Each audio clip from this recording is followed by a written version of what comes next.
Може би днес се събудихте с усещане за тежест в гърдите. Може би отворихте очи и още преди краката ви да докоснат пода, умът ви вече беше завъртян в хаос. Сметките, които трябва да платите. Разговорът, който все още не сте завършили. Грешката, която не можете да забравите.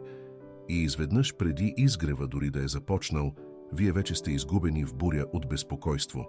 Познавате ли това усещане? Усещането, че животът ви е един постоянен ураган, където всичко се върти толкова бързо, че вие дори не можете да си поемете дъх. Опитвате се да контролирате всичко. Опитвате се да се борите. Опитвате се да бягате от болката. Но колкото повече се борите, толкова повече тонете. И ето тук идва истината, която малцина разбират. Истината, която будизмът ни учи от хиляди години. Проблемът не е хаосът около вас. Проблемът е бурята вътре в главата ви. Защото когато умът ви е разтревожен, когато мислите ви се въртят като луди, вие не можете да видите ясно. Вие не можете да намерите изхода. Вие сте като човек, който се опитва да гледа през мътна вода. Колкото повече разбърквате тази вода с паника, толкова по-мътна тя става. Но ако престанете, ако само се успокоите, ако позволите на водата да стане неподвижна, тогава всичко става кристално чисто. Днес ще ви разкажа защо спокойствието е единственото истинско решение за хаоса във вашия живот. Не говорим за това да станете безразлични, не говорим за това да избягвате проблемите си. Говорим за стратегическа сила, за върховна интелигентност, за древната мъдрост, която превръща слабостта в мощ. Ще ви покажа защо спокойният човек винаги печели. Защо тихият глас носи повече авторитет от гръмкия писък. И защо когато всичко около вас пламти, вашето спокойствие е единственото нещо, което може да угаси огъня. Представете си, че се давите във вода. Инстинктът ви е да се мятате отчаяно, да размахвате ръце, да се борите срещу вълните. Но знаете ли какво се случва, когато правите това? Потъвате по-бързо.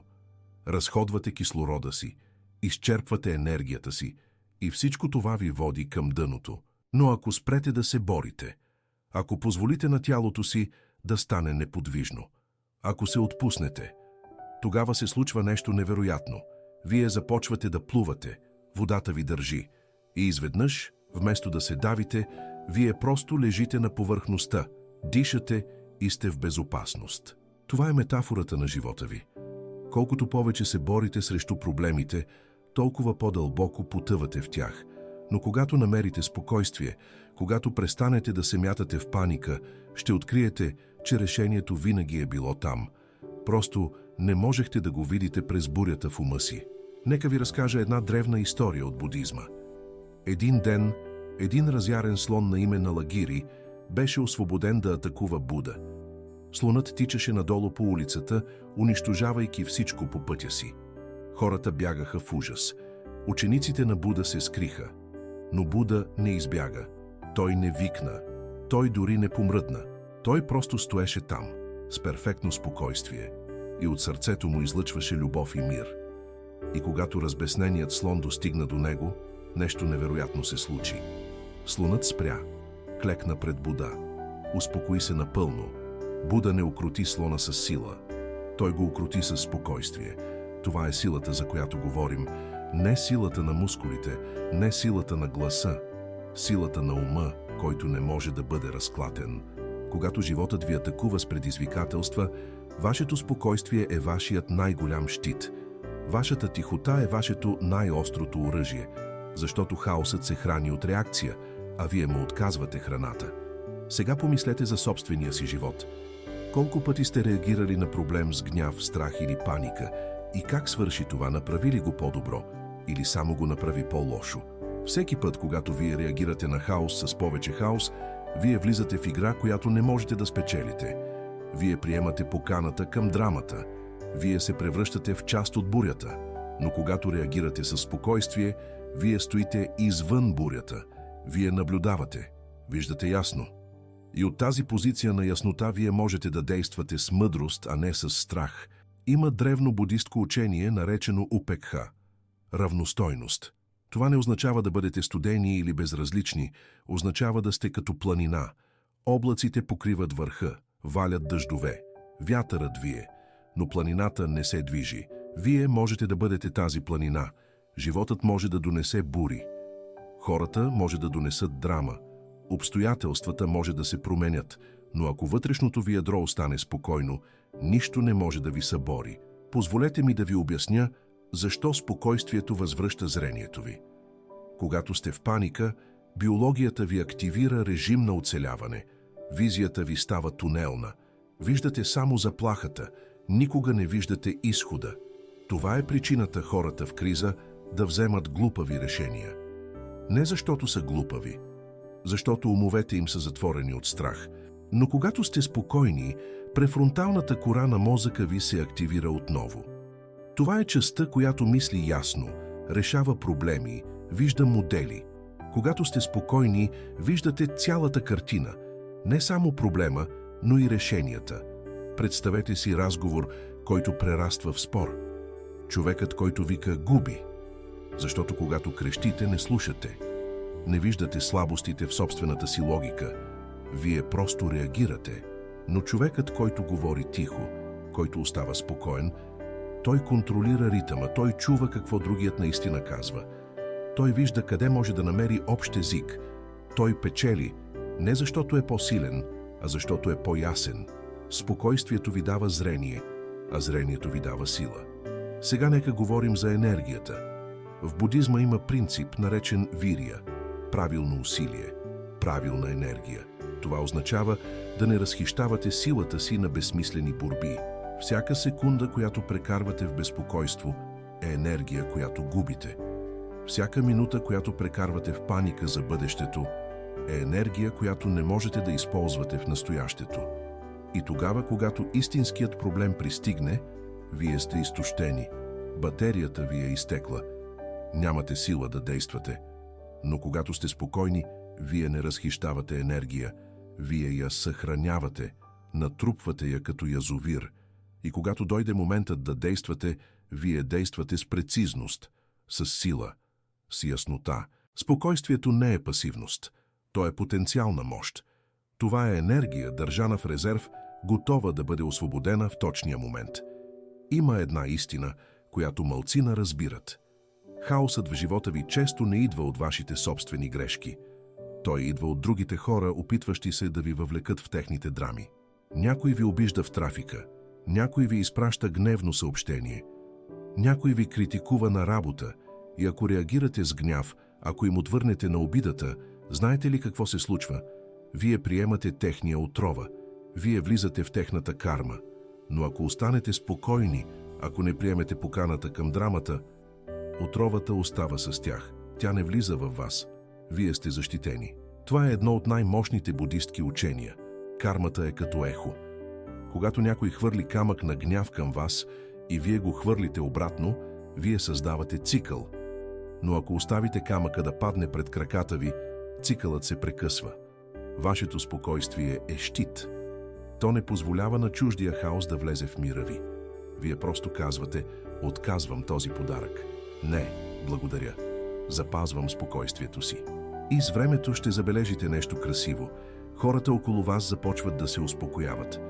Защото хаосът се храни от реакция. А когато вие не реагирате, той няма гориво. Той умира. Сега искам да ви разкажа за авторитета на тишината. В природата, във всяка група животни, лидерът е този, който остава спокоен, докато другите са уплашени.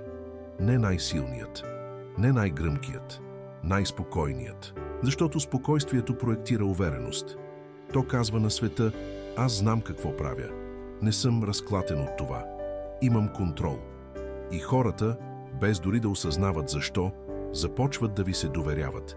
Започват да търсят вашето присъствие в кризи, защото знаят, че вие няма да се паникьосате.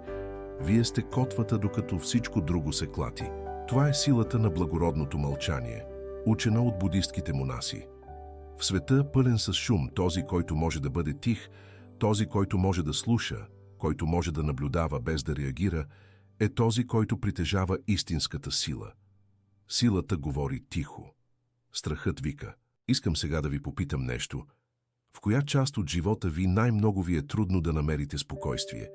Може би е в отношенията, може би е в финансите, може би е с вашето здраве.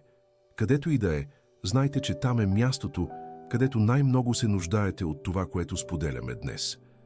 Защото проблемът никога не е само външен. Винаги има вътрешна буря, която подхранва външния хаос. И ако успеете да успокоите вътрешната буря, външният проблем често просто се разпада сам. Има едно дълбоко будистко учение, наречено шунята – празнота.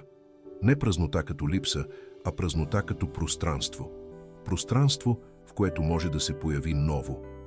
Когато умът ви е пълен с безпокойство, с обсесивни мисли, с безкрайни въпроси какво ако, няма място за отговорите да влезат. Те чукат на вратата, но вие не чувате, защото вътре е твърде шумно. Но когато вие се успокоите, когато създадете тишина в ума си, изведнъж решенията започват да идват. Не ги търсихте. Те просто се появиха. От тишината. Колко пъти сте имали най-добрите си идеи в душа? Или точно преди да заспите?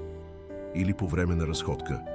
Защото в тези моменти умът ви е релаксиран. Той не се опитва на сила да намери отговора. И точно тогава отговорът пристига. Престанете да натискате вратата. Успокойте се и ключът ще се появи в ръката ви. Искам сега да ви дам нещо практично. Нещо, което можете да направите още днес. Наречете го правилото на 3 секунди. Когато се случи криза, когато получите лоша новина, когато някой каже нещо, което ви нарани, не реагирайте веднага. Пауза. Броете до 3. Поемете дълбок дъх. Създайте пространство между стимула и отговора. В това пространство живее вашата свобода. Защото когато реагирате автоматично, вие сте роб на инстинктите. Но когато създадете пауза, вие избирате отговора си. Вие възвръщате контрола. Това не означава да потискате емоциите си. Означава да ги наблюдавате, без да бъдете отвлечени от тях. Вие чувствате гнева, но не го изпълнявате. Вие усещате страха, но не му позволявате да ви контролира. Друга практика е заземяването. Когато умственият хаос започне, отнесете вниманието си от главата към тялото, почувствайте краката си на пода, почувствайте топлината на ръцете си, почувствайте дъха си да влиза и излиза. Това ви връща в настоящия момент, защото хаосът винаги е в миналото или в бъдещето, никога тук и сега. Когато се върнете към сега, спокойствието ви чака там. Последната визуализация, която искам да ви предам, е визуализацията на планината. Затворете очи. Представете си, че сте огромна планина. Облаците покриват върха ви. Бури идват и отиват. Вали дъжд. Вятърът вие силно. Но планината не се движи. Тя просто е непоклатима. Вечна. Вие сте тази планина. Проблемите са облаците. Те идват и отиват. Но вие останете. Когато практикувате това всеки ден, нещо се променя дълбоко вътре във вас. Вие преставате да се боите от бурите. Вие разбирате, че те са временни, а вие сте постоянни. Нека говорим открито за една от най-големите заблуди. Хората мислят, че ако не се притесняват, те са безотговорни. Че безпокойството показва, че им пука. Но това е лъжа. Безпокойството не е отговорност. То е неефективност. Това е ум, който се върти на празен ход, изгарящ гориво, но без да стига никъде. Истинската отговорност е спокойна. Тя вижда проблема ясно, прави план, действа, без драма, без хаос. Вие можете да обичате някого дълбоко, без да се паникьосате за него постоянно. Можете да се грижите за бъдещето си, без да го превръщате в кошмар всяка нощ. Можете да бъдете ангажирани с живота си, докато все още сте мирни в сърцето си. Това е истинската зрялост. Спокойна отдаденост. Друго нещо, което трябва да разберете. Спокойствието не означава, че потискате емоциите си. Това е различно. Потискането е да сложите капак върху гнева, тъгата или страха и да се преструвате, че не са там. Това създава вътрешен натиск. В крайна сметка експлодирате. Спокойствието е да позволите на емоцията да бъде там, но да не се отъждествявате с нея. Вие казвате: аз усещам гняв, но аз не съм гнева. Аз наблюдавам страха, но аз не съм страхът. Вие сте пространството, в което емоциите се появяват и изчезват. Вие сте небето, а емоциите са облаците. Небето не се променя, независимо какви облаци го пресичат. Когато разберете това, вие ставате свободни. Защото емоциите ви вече не ви владеят. Вие просто ги наблюдавате, докато преминават. Сега искам да ви разкажа за най-дълбоката тайна. Спокойствието не е само инструмент за решаване на проблеми. То е самата цел. Защото в будизма ние разбираме, че външният свят винаги ще има хаос. Това е природата на самсара, цикъла на раждане, страдание и смърт. Вие никога няма да контролирате всичко навън, но можете да контролирате всичко вътре. И когато намерите мир вътре, външният хаос губи силата си над вас. Животът става по-лесен не защото проблемите изчезват, а защото вие вече не сте разклатени от тях. Вие сте научили изкуството да седите в центъра на урагана. Всичко около вас се върти, разрушава, бушува. Но вие сте в окото на бурята, там където е пълно спокойствие. Това е мястото, където трябва да живеете. Не в периферията, където всичко е хаос, но в центъра, където всичко е мир. И най-красивото е, че когато вие намерите този център, вие ставате маяк за другите. Хората, които се давят в техните собствени бури, ще видят вашето спокойствие и ще разберат, че е възможно. Че те също могат да намерят мир. Вашето спокойствие става подарък за света. Има една стара дзен поговорка: умът е като вода. Когато е разтревожен, става трудно да видите. Когато е спокоен, всичко става ясно. Животът ви в момента може да изглежда мътен, може да изглежда объркан, сложен, непоносим, но не защото нещо не е наред с вас. Защото водата е разбъркана. Спрете да я разбърквате. Спрете да се бъркате в нея с паника и гняв. Просто я оставете, седнете, бъдете неподвижни. И наблюдавайте как бавно, частица по частица, водата започва да се утаява. И скоро ще видите дъното, ще видите истината, ще видите решението, което винаги е било там, чакащо ви да спрете да търсите и просто да погледнете. Спокойствието възстановява зрението ви. То пази енергията ви, то ви защитава от кармата на другите. То ви дава авторитет. То отваря пространство за решения да се появят. Но най-вече то ви дава нещо, което парите не могат да купят, силата не може да наложи и времето не може да гарантира. То ви дава мир. Мир, който не зависи от това дали всичко върви добре. Мир, който остава дори когато животът се разпада. Мир, който е по-силен от всяка буря. Това е обещанието на будизма. Не, че животът ви ще стане перфектен, но че вие ще намерите съвършенство вътре в несъвършения живот, че вие ще откриете тишина вътре в шума, спокойствие вътре в хаоса. И когато намерите това, вие сте намерили всичко.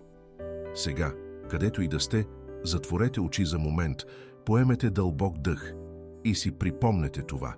Всичко, от което се нуждаете, вече идва при вас. Доверете се на пътуването, доверете се на Вселената и просто се отпуснете. Когато спрете да гоните, всичко, от което се нуждаете, ще ви намери. Останете мирни, останете отворени и позволете на Вселената да ви донесе това, което наистина заслужавате. Ако днешното послание ви донесе малко мир, искам да ви помоля да споделите това с някой, който се нуждае да го чуе. Защото мирът не е нещо, което трябва да пазим за себе си. Той се умножава, когато се споделя. Благодаря ви, че бяхте тук днес. Благодаря ви, че избрахте да направите пауза от хаоса и да седнете с тези думи. Вашето присъствие тук е важно. Помнете, всичко се разгръща точно както трябва, дори когато не изглежда така, дори когато е болезнено, дори когато е объркващо. Има по-голям план и вие сте точно където трябва да бъдете. Така че продължете напред с спокойствие. Носете този мир в сърцето си и знайте, че когато носите мир, вие носите най-силното оръжие срещу всеки хаос. Докато не се видим отново, нека намерите тишина в бурята, мир в шума и вяра във времето на вашия живот. Нека сърцето ви остане спокойно, нека умът ви остане ясен и нека духът ви остане силен. Мирът винаги е бил тук. Вие просто трябваше да спрете да търсите навън и да погледнете вътре. Там, в тишината на вашето собствено сърце, живее отговорът на всеки въпрос, решението на всеки проблем, излекуването на всяка рана.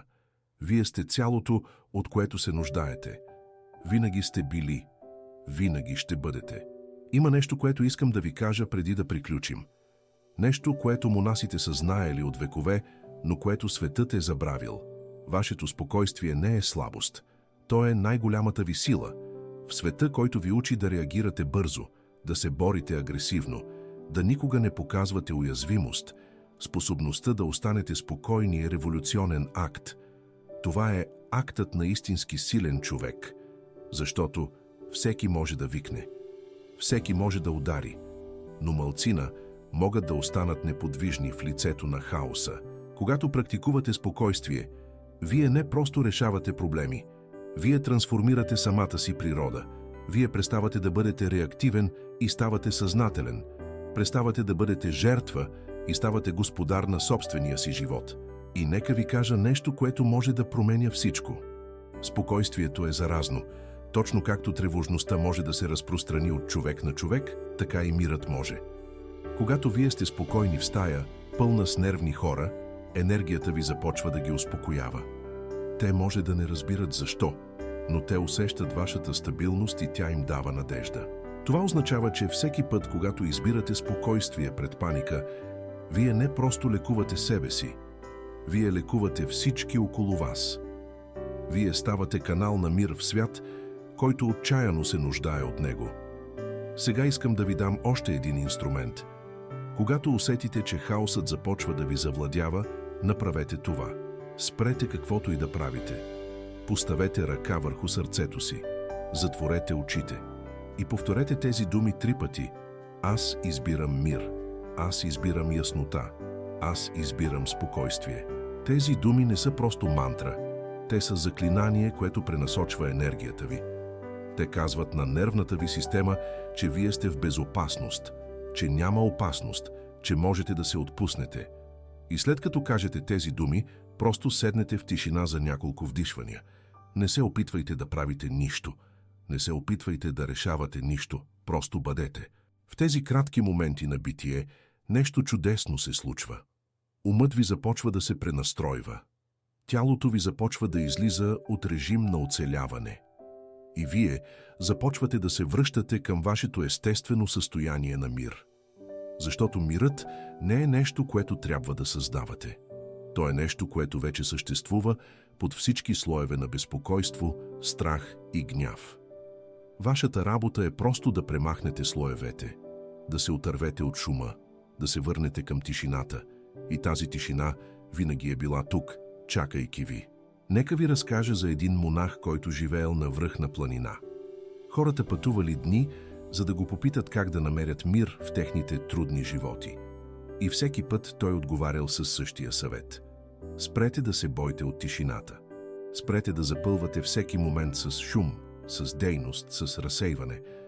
Просто седнете, просто дишайте и позволете на живота да бъде такъв, какъвто е. В началото това звучи твърде просто. Хората си мислели, сигурно има нещо повече, сигурно има тайна техника, скрит ритуал, специална молитва. Но монахът винаги поклащал глава. Няма тайна. Има само това. Връщане към простотата. Връщане към настоящия момент. Връщане към дъха. И когато хората го практикували, когато наистина седнали в тишина без да правят нищо, те разбирали. Разбирали, че всичко, което търсели, вече е било там. Мирът не беше на върха на планината. Той беше вътре в тях през цялото време. Това, което правим днес, е същото учение. Ние не добавяме нещо към вас. Ние премахваме наслояванията, за да разкрием това, което винаги е било там. Вашето истинско естество е спокойно. Вашето истинско естество е мирно. Вашето истинско естество е любящо и състрадателно. Всичко останало е просто шум, който сте събрали по пътя. И сега е време да освободите този шум, да го оставите да се разпръсне като облаци на вятъра. Да позволите на слънцето на вашето истинско естество да грее отново. Когато го направите, животът ви няма да стане перфектен. Предизвикателствата ще продължат да идват. Хората ще продължават да ви разочароват. Планове ще се провалят. Мечти ще се променят. Но вие вече няма да бъдете разклатени от тези неща. Вие ще гледате на тях от позицията на наблюдател, а не на жертва. Ще видите, че всичко е временно, че всичко преминава, че нищо не е толкова сериозно, колкото умът ви иска да вярвате. И в това осъзнаване ще намерите невероятна свобода. Свободата да живеете напълно, без да се страхувате от загуба. Свободата да обичате дълбоко, без да се притеснявате за болката. Свободата да бъдете себе си, без да търсите одобрение от другите. Това е обещанието на спокойствието. Не че животът ще стане лесен, а че вие ще станете по-силни от всяко предизвикателство. Искам да завърша с една последна история. Имало един риболовец, който всеки ден излизал на морето и всеки ден срещал бури. Някои дни уловът бил добър, други дни мрежите били празни. Някои дни вълните били спокойни, други дни почти го потапяли, но той никога не се оплаквал. Никога не се притеснявал, просто излизал, правил работата си и се връщал. Един ден някой го попитал: как можеш да бъдеш толкова спокоен, когато морето е толкова непредсказуемо? И риболовецът се усмихнал и казал нещо много просто: морето ще бъде това, което е. Аз не мога да го контролирам, мога само да контролирам как реагирам на него. Така че